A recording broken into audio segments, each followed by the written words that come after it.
दही नहीं है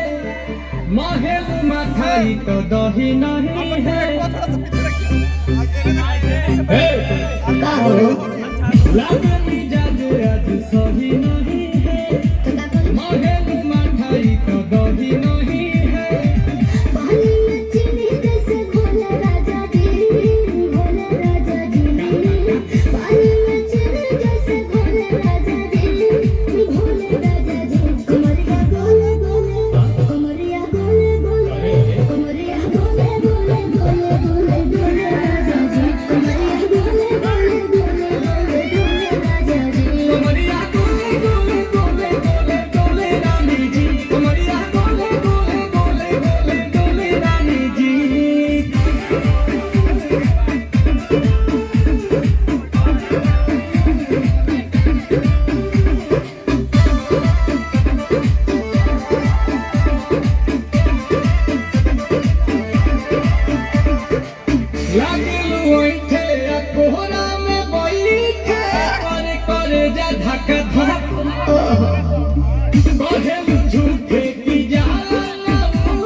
इशारों के बिना सीना से जलवा के शॉट